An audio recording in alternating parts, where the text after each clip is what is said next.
So where were we?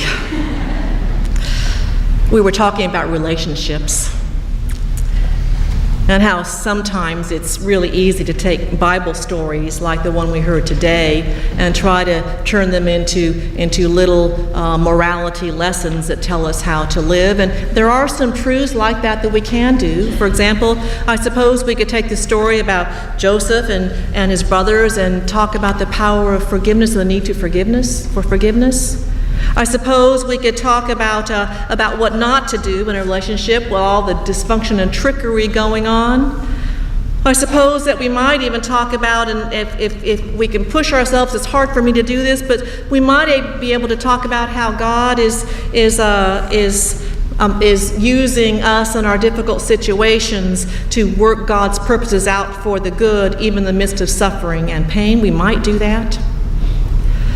But instead, I invite us to hear this story, as well the story of the Bible, as not necessarily as a collection of lessons, but receive it as a larger story of God's people.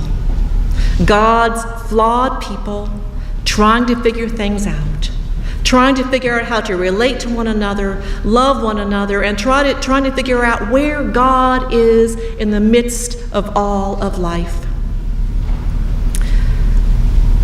And what if we would include ourselves in the story?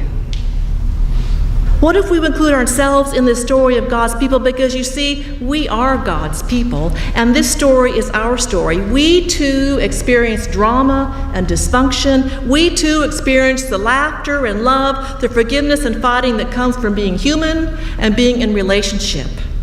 We too know the messiness of relationships and the mystery of it all when a relationship somehow clicks and takes us to another level in our experience of life. Now, of course, our most intimate relationships are those which would require the most attention, and these are the ones that can wither and disintegrate over time quite easily. In my experience with working with those and couples and families, when I see a relationship in crisis, it's not often because of one single thing. It's because communication has stopped. A few days go by without tending to a relationship. Nobody's trying to sabotage it. It's just that life gets in the way. You know how it is. Work, kids, health problems, extended family, the fatigue of juggling daily life, it all gets in the way. There are things that we know we need to talk about, but they're hard to discuss. We'll get to them eventually. And things will settle down, we think, but then things don't settle down, so we never get to them. Instead, we sweep them under the rug and keep them in a corner. And a few days and then a few weeks pass of not tending to what needs to be tended to, and then that tiny dust bunny of a problem has become a monster. Resentments build, frustrations grow, and things are not right but not talked about. And by this time, perhaps other things have spun out of control in a life. Too much drinking, too much spending, a child acting out, perhaps another person is involved by this and what would have was a difficult situation has now become out of control, complex. And how do you restart when things are so out of control? Well, before I answer that question, I think we first need to ask another question that can only be answered by each of us. Answered after prayer and clear thinking, answered after reflecting over time with a trusted counselor. Then the question is this: is it healthy for me to restart a relationship? Is it the right thing to do?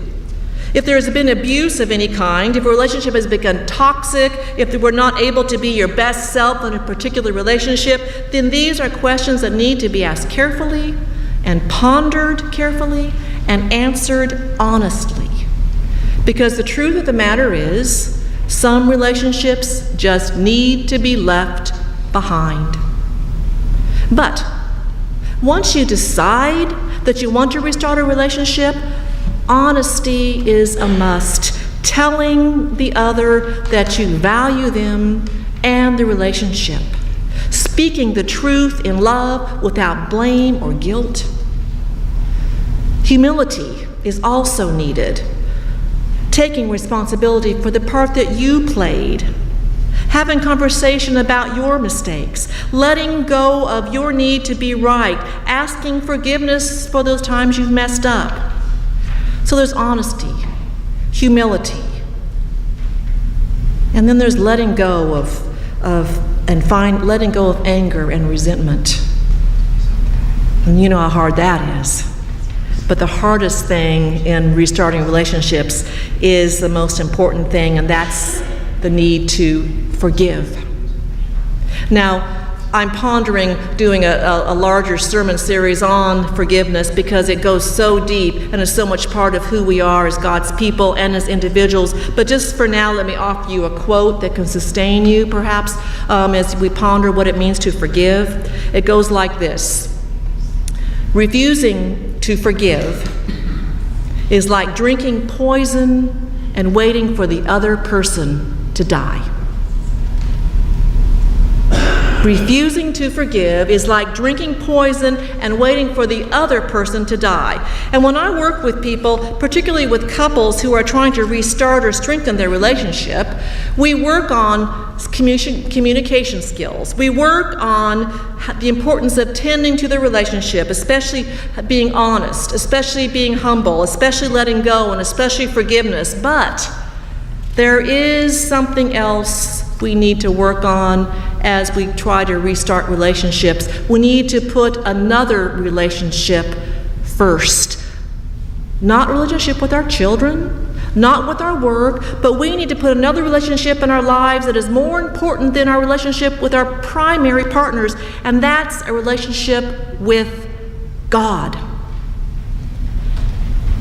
Here's the thing, folks.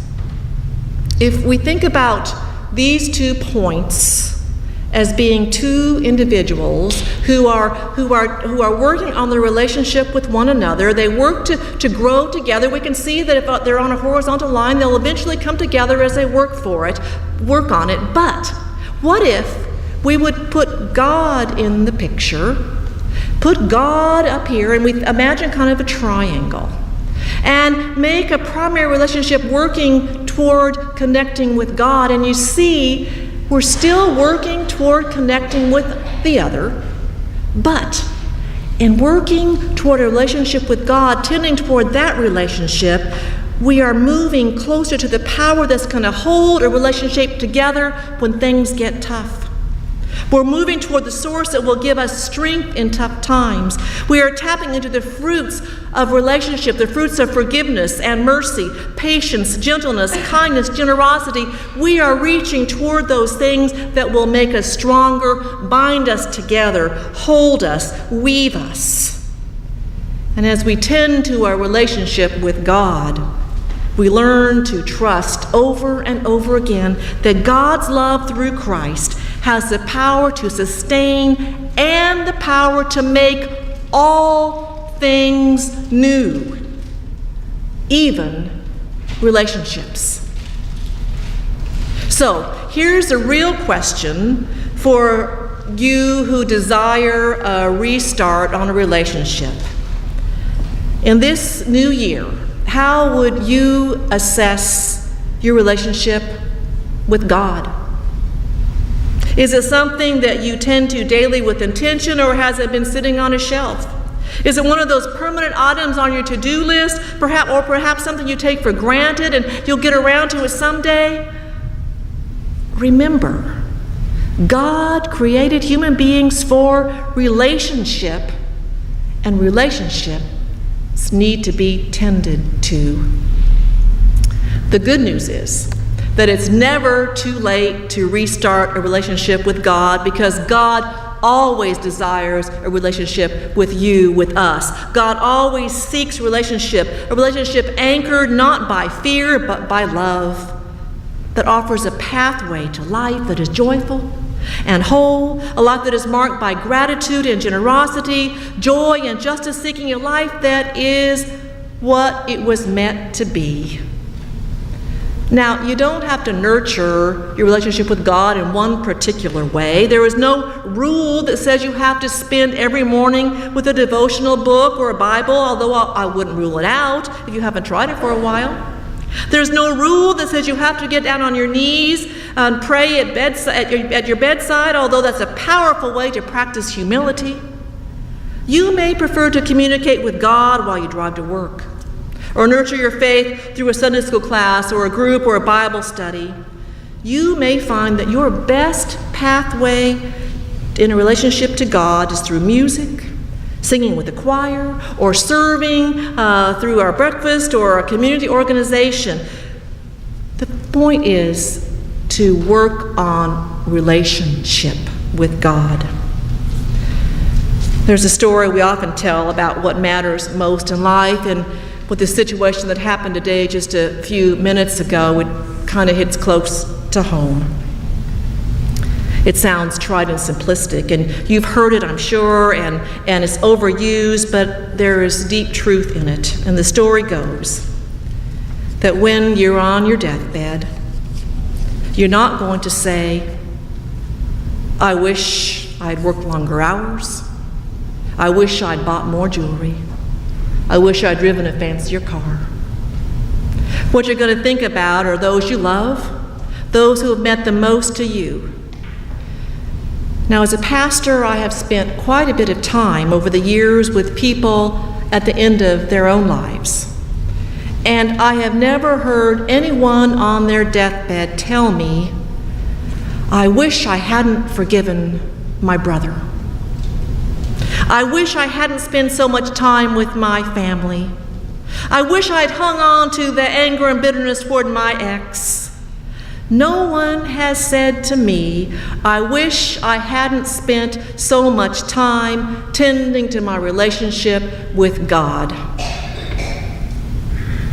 Friends, we are made for relationship, both human and divine. And thanks be to God, new beginnings, restarts are always possible. Amen.